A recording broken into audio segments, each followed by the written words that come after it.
Hello everyone and welcome back to the Common Sense Crypto channel. As with you always, this is Rich doing another video today on XRP.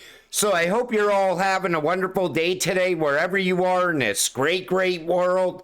We're gonna talk about XRP. And once again, this is the 1-day chart. We're sitting here just above 58 cents.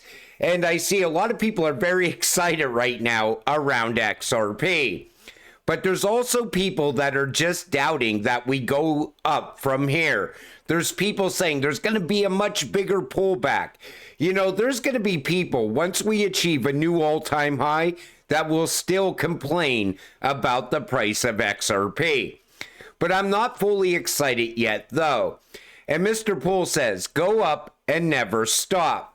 But as we go up, there's going to be pullbacks, and there's going to be people calling the top all along the way.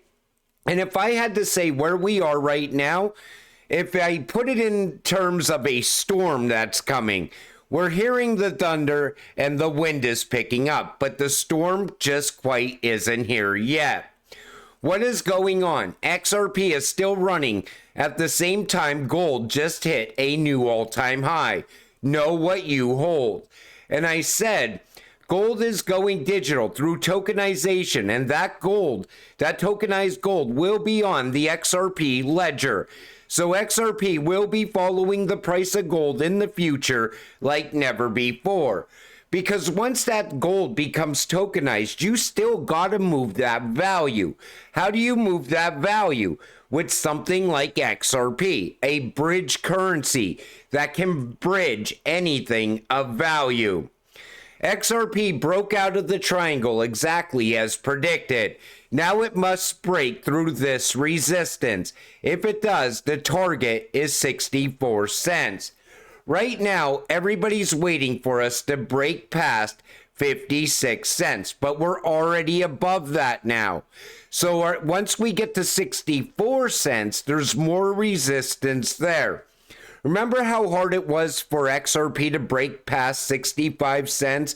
But then when it did, we shot up over 70 cents very quick, because 65 cents has always been an area of resistance. That's when I will really start to get excited about XRP. Wow, XRP has just flipped Solana's 24-hour volume. And now that it flipped Solana, people are already asking, how high does XRP's price need to be to dethrone Ethereum? Because everybody is expecting us to dethrone Ethereum. So XRP would need to hit a price of $6.87, assuming its circulating supply remains constant at 55.805 billion. This would mark a whopping 1,172% increase from its current price of 54 cents. I think we will flip Ethereum most likely in this alt season. I think we are definitely following 2017 and not 2021. But will we flip Bitcoin? I'm going to do another video where I talk more about that for later today, because I think that's also possible in this next run-up. And now that XRP is moving, once again, it's time to remind people to keep their crypto safe. You don't want to lose your crypto now. Ripple CTO breaks silence on Coinbase safety. So David Schwartz says, I have no particular reason to think it's not safe to keep crypto at Coinbase. But as with other centralized exchanges, if they screw up enough, your funds will be lost. For many, it is still better than self-custody because the odds that they'll mess it up are higher. You know, right now is the time. You don't want to be storing your crypto on the exchanges. You don't know what's going to happen with any of these exchanges. And you know, when it comes time, if you want to take profit on crypto, send it to the exchange and then sell it. I see people do it every time around. Other people only keep what they plan on selling on the exchanges as well. But this is also a time I got to remind you not to be interacting with the bots in the comment section down below. We are too close now. Alt season is coming. You don't want to lose your crypto. And now there's a lot of people also talking about capital gains tax. So in the future, if you learn these rules, you won't be paying crypto taxes. So you see how rich people pay no taxes. Normal, $1 million salary, 40% income tax. You keep $600K. Less tax, $1 million worth of company stocks. Sell stocks, 25% capital gains. Keep $750,000. No tax, $1 million of company stock. Uses his stock as collateral to borrow money from the bank. He spends the borrowed money like it's his income.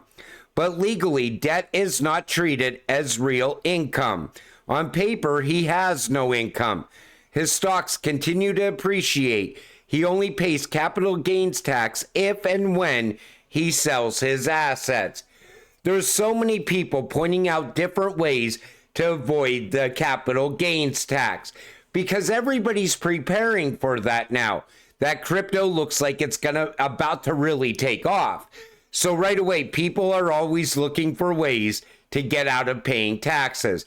But you know, I look at the passive income options that are going to come up later. I think that's going to be very exciting when that happens. There will not be any more talk of selling your crypto. People will just be wanting to get more and more passive income. If we don't connect, there won't be mass adoption, and it'll always be limited to a bunch of privileged rich people. Take a listen to what David Schwartz says here. That don't connect. That's not going to be a great user experience. And then payments and stablecoins and on-ramps and off-ramps are absolutely essential. For most of us, it's not difficult for us to get money onto or off of the blockchain. A lot of us are privileged enough that we have money that we can play with on a blockchain that we don't even really think about as real money. In the early days of Bitcoin, we jokingly said, well, I have my bank account and then I have this magic internet money, right? It is great to be able to be in a position where you can do that. But realistically, if we're trying to adopt to most of the world, it's going to have to be the money that they get paid at their job. It's going to have to be the money they use to pay their rent. It's going to have to be the money that they use to buy groceries, because that's the money they have. They don't have a giant pile of money to mess around with this cool new technology. And so we have to connect. If we don't connect, we will not be able to get mass adoption. So think about that. David pictures a time where people in the world are getting paid in crypto instead of cash, instead of fiat. And that's how we get to mass adoption. So now you see why all of those rails that Ripple's putting in place, how important they actually are. How important all those stellar on-off ramps are all throughout the world. And you know, people are still sending money home. No matter what, they're always going to work in other countries and send money home. And they want it to be fast, cheap, and secure. And that's where utility-driven cryptocurrencies play a major role. You know, nobody wants to send money home using Bitcoin. It's too slow and too expensive. You might as well just use the traditional ways of sending money home. But as new ways are popping up utilizing XRP and XLM, people will definitely move to that because it offers fast, cheap, and secure.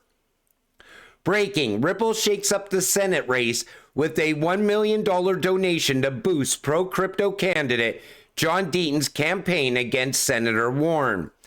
So we see a lot of people in the crypto space are backing Johnny Deaton for his Senate run. And I think that's great because Johnny Deaton stood with this community all during the Rippleverse SEC case. Whenever things needed to be explained, he was always there explaining it. Plus, he also attended a lot of those, you know, interactions between Ripple and the SEC also in court, and brought us the news first. I think what Johnny Deaton did for the XRP community is absolutely priceless. Ripple CEO Brad Garlinghouse tells Brainstorm Tech he's shocked that crypto has become a partisan issue. Now, before I even play this video, I got to tell you something. Any politician that is anti-innovation in this country, in my opinion, they are anti-American. Any politician that's still working with the big banks, still trying to crush out innovation to make way for the big banks, they're just anti-American at this point. But take a listen to what Brad says here. Look, I'm going to start by saying it's shocking to me as a kid who grew up in Kansas that somehow a technology like this has become a partisan issue.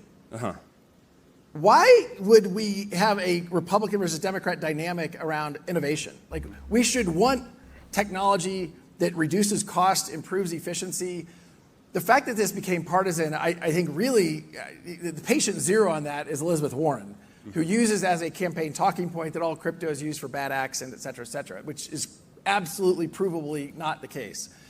But now you have, in a somewhat crazy way, a dynamic where the Republicans are pro-crypto and a bunch of Democrats are anti-crypto. I'll give credit to a Fortune reporter who's one of the first people I saw tweet out, this is JJR, Jeff John Roberts, tweeted out that Biden will gain 0 votes for being anti-crypto, and Trump will gain tens of thousands, I don't know what he said exactly, but many votes for being pro-crypto. I agree with that tweet. And it makes no sense to me. And there are leading Democrats who I think are trying to solve this and leading in. I was at a crypto roundtable in Washington, D.C., led by a California rep named Ro Khanna, Mark Cuban. It was about 25 people.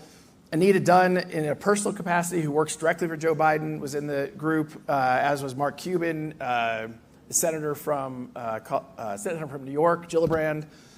So look, I think there's some leading Democrats recognizing that maybe got this wrong. I was sitting next to a different representative, who I'll leave unnamed, who said that he was there largely to do a mea culpa. He's like, I got this wrong, and I had looked at this the wrong way. And I do think it's because people believe the bullshit. They have people espousing things that just are plainly not true, and they believe it, and they have to learn for themselves how crypto is really being used. There's a lot of very good actors in this space that are trying to follow the rules of the road, and we've been asking for 5 years, give us clear rules of the road. And so I'm hopeful that eventually this will become a nonpartisan issue, but right now it is partisan, and I think the Republicans are playing chess where the Democrats are playing checkers. I thought that whole interview was great, what Brad said right there. And, I'm sure a lot of Democrats, they're just anti-crypto, but they don't even understand crypto. But that's not an excuse. Figure out what it is, how it's being used, how it's changing the world, and then go back and say, hey, I was totally wrong on crypto. We need to be pro-crypto going forward. But instead, they just lack the understanding, and they're just anti-crypto because somebody's putting money in their pocket, which I think is totally wrong. But, as we go forward, the election's going to be a very exciting time. I know they're going to bring up crypto at the debates, and I cannot wait for that to happen. ETH, exchange-traded funds issuers were told by the SEC that funds can start trading July 23rd, according to sources. So this could be the beginning of alt season after July 23rd. And a lot of people would agree with that because Ethereum's all of a sudden just going to start to gain momentum, I think, with the ETFs. But we have to wait and see where we go from here. Right now, though, it's nice to see XRP in the green sitting around 58 cents. And, I think we are going to go up from here. All we need, though, is some big catalyst that actually sends XRP. Then I'll get really excited about XRP. But right now I'm playing it cautious because we really don't know where we go from here. Nobody could call this market 100%. There's a lot of people trying to time the market right now as well. This is the day it happens. This is the day it happens. But nobody really knows. And I don't want to get your hopes up for specific days. Let's see what happens with the ETH ETFs and as we move into those ETFs going live. That'll be a good indicator. Plus, we also have that closed door meeting at the SEC this week. That could be another reason XRP is showing momentum. A lot of people are anticipating that the Ripple versus SEC case is going to end on that day as well. But nobody knows for sure. But until it happens, you got to stay patient, stay positive, so we can get rich together. With that said, I'm going to wrap up this video. I want to thank you all for watching.